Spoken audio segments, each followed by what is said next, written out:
Cholesterol actually ನಮ್ಮ ಬಾಡಿಗೆ ತುಂಬಾ ಒಳ್ಳೆಯದು ಅಂತ ಅಂದ್ಬಿಟ್ಟು ನಿಮಗೆ ಗೊತ್ತಿತ್ತ. ಸೊ ನಾವು ಮಾಡೋಂಥ ಒಂದು ಸಿಂಪಲ್ ತಪ್ಪುಗಳಿಂದ ಕೊಲೆಸ್ಟ್ರಾಲ್ಗೆ ಆ್ಯಕ್ಚುಲಾಗಿ ಒಂದು ಕೆಟ್ಟ ಲೇಬಲ್ ಟ್ಯಾಗ್ ಆಗ್ತಿದೆ. ಬಟ್ ನಿಜವಾಗ್ಲೂ ಆ ರೀತಿ ಇಲ್ಲ. ಸೊ ಕೊಲೆಸ್ಟ್ರಾಲ್ ನೀವು ಅರ್ಥ ಮಾಡ್ಕೊಬೇಕು ಅಂತಂದರೆ ಒಂದು ಗುಡ್ ಕೊಲೆಸ್ಟ್ರಾಲ್ ಕೂಡ ಇದೆ, ಒಂದು ಬ್ಯಾಡ್ ಕೊಲೆಸ್ಟ್ರಾಲ್ ಕೂಡ ಇದೆ. ಸೊ ಅಂದರೆ HDL ಮತ್ತು LDL ಅಂತಾರೆ. LDL ಒಳಗಡೆ VLDL ಕೂಡ ಇದೆ, ಅದು very low density lipoprotein.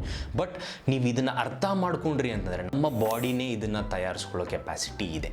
But ನಾವು ಮಾಡೋಂಥ ತಪ್ಪೇನು ಅಂತಂದರೆ ಈ HDL ಜಾಸ್ತಿ ಪ್ರಮಾಣದೊಳಗಡೆ ನಾವು ಕೊಡೋದನ್ನ ಬಿಟ್ಟು ನಾವು ಜಸ್ಟ್ ಫ್ಯಾಟ್ ಮೇಲೆ ಫೋಕಸ್ ಮಾಡ್ತೀವಿ. ಆ ಫ್ಯಾಟು ಕೂಡ ಸ್ಯಾಚುರೇಟೆಡ್ ಫ್ಯಾಟ್ ಇದೆಯಾ ಇಲ್ವಾ ಅಂತ ನೋಡ್ದೇನೆ ಒಂದು ಅನ್ಹೆಲ್ದಿ ಫ್ಯಾಟ್ ಆಗಿರ್ಬೋದು, ಅನ್ಹೆಲ್ದಿ ಆಯಿಲ್ ಆಗಿರ್ಬೋದು, ಇದನ್ನೆಲ್ಲ ಕನ್ಸ್ಯೂಮ್ ಮಾಡ್ತಾ ಬರ್ತೀವಿ.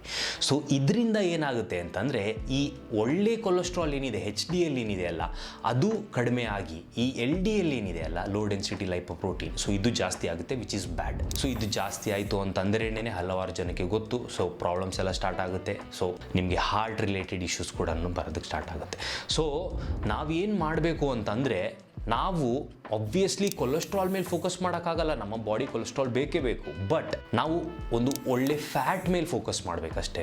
ಸೊ ನಾವು ಆದಷ್ಟು ಈ ಹೆಲ್ದಿ ಆಯಿಲ್ಸ್ ಏನಿರುತ್ತಲ್ಲ ಅದು ಆಗಿರ್ಬೋದು, ಒಂದು ಒಳ್ಳೆ ಹೈ ಫೈಬರ್ ಕಂಟೆಂಟ್ ಆಗಿರ್ಬೋದು, ಒಳ್ಳೆ ಲೆಂಟಿಲ್ಸ್ ಆಗಿರ್ಬೋದು, ಕಾಳುಗಳಾಗಿರ್ಬೋದು, ಅದನ್ನೆಲ್ಲ ತಿನ್ನೋದ್ರಿಂದ ಆ್ಯಕ್ಚುಲಾಗಿ ನಮ್ಮ ಬಾಡಿಗೆ ಈ ಒಂದು ಹೈ ಡೆನ್ಸಿಟಿ ಲೈಪೋಪ್ರೋಟೀನ್ ಅಂದರೆ ಗುಡ್ ಕೊಲೆಸ್ಟ್ರಾಲ್ ಇಂಪ್ರೂವ್ ಮಾಡ್ಕೊಳ್ಳೋದಕ್ಕೆ ಒಂದು ಎನ್ವಿರಾನ್ಮೆಂಟ್ ಕೊಡ್ತಿರ್ತೀವಿ. ಬಟ್ ಅದೇನೇ ನಾವು ಸ್ಯಾಚುರೇಟೆಡ್ ಫ್ಯಾಟ್ ಜಾಸ್ತಿ ಇರೋಂಥ ಕಂಟೆಂಟ್ ಆಗಿರ್ಬೋದು, ಇಲ್ಲ ಅಂತಂದರೆ ಪ್ರೋಸೆಸ್ಡ್ ಫುಡ್ ಆಗಿರ್ಬೋದು, ಪ್ರೋಸೆಸ್ಡ್ ಮೀಟ್ ಆಗಿರ್ಬೋದು, ಇಲ್ಲಾಂದರೆ ಜಾಸ್ತಿ ರೆಡ್ ಮೀಟ್ ಕನ್ಸ್ಯೂಮ್ ಮಾಡೋದಾಗಿರ್ಬೋದು, ಇಲ್ಲ ಅಂತಂದರೆ ಕರ್ದಿರೋ ಐಟಮ್ಸ್ ಎಲ್ಲ ಜಾಸ್ತಿ ತಿಂತಾ ಬಂದ್ವಿ, ಪ್ಯಾಕೇಜ್ಡ್ ಐಟಮ್ಸ್ ಎಲ್ಲ ತಿಂದ್ವಿ ಅಂದರೆ ಅಲ್ಲಿ ನಾವು ಈ ಬ್ಯಾಡ್ ಕೊಲೆಸ್ಟ್ರಾಲ್ ಕ್ರಿಯೇಟ್ ಆಗೋ ಎನ್ವಿರಾನ್ಮೆಂಟ್ನ ಕ್ರಿಯೇಟ್ ಮಾಡ್ತಿರ್ತೀವಿ. ಸೊ ನಾವು ಅರ್ಥ ಮಾಡ್ಕೊಬೇಕಾಗಿರೋದು ಇಷ್ಟೇನೆ, ನಮ್ಮ ಬಾಡಿ ನಮ್ಮ ಸ್ಟ್ರೆಸ್ ಲೆವೆಲ್ ಮೇಲೆ ಮತ್ತು ನಮ್ಮ ಎನ್ವಿರಾನ್ಮೆಂಟ್ ಮೇಲೆ, ನಮ್ಮ ಲೈಫ್ ಸ್ಟೈಲ್ ಮೇಲೆ ಹೇಗಿದೆ, ಅದ್ರ ಜೊತೆ ಸ್ಲೀಪ್ ಎಲ್ಲ ಪ್ಯಾರಾಮೀಟರ್ಸ್ ಕ್ಯಾಲ್ಕುಲೇಟ್ ಮಾಡಿ ಅದಾದ ನಂತರ ನನಗಿವಾಗ ಸದ್ಯಕ್ಕೆ ಹಾರ್ಮೋನ್ಸ್ ಇಂಪಾರ್ಟೆಂಟಾ, ಬ್ಯಾಡ್ ಕೊಲೆಸ್ಟ್ರಾಲಿಂದ ಹಾರ್ಮೋನ್ಸ್ ಇಂಪಾರ್ಟೆಂಟಾ ಅಥವಾ ನನ್ನ ಓವರ್ ಆಲ್ ಏನು ಸ್ಟ್ರಕ್ಚರ್ ಏನಿದೆ, ನನ್ನ ಹೆಲ್ದಿ ಲೈಫ್ ಏನಿದೆ ಅದು ಇಂಪಾರ್ಟೆಂಟಾ ಅಂತ ಅಂದ್ಬಿಟ್ಟು ನೋಡ್ತಿರುತ್ತೆ.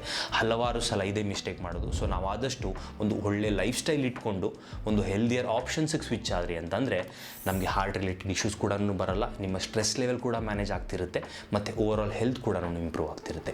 ಸೊ ಕೊಲೆಸ್ಟ್ರಾಲ್ ಕೆಟ್ಟದಲ್ಲ, ಬಟ್ ಕೊಲೆಸ್ಟ್ರಾಲ್ ಹೇಗೆ ಪ್ರೊಡ್ಯೂಸ್ ಆಗುತ್ತೆ ಅಂತ ಅಂದ್ಬಿಟ್ಟು ನಾವು ಸಿಂಪಲ್ ಆಗಿ ನಮ್ಮ ಲೈಫ್ ಸ್ಟೈಲಿಂದ ಡಿಸೈಡ್ ಮಾಡ್ಬೋದು. I hope this helps and don't forget to share it with your friends. Take care, by.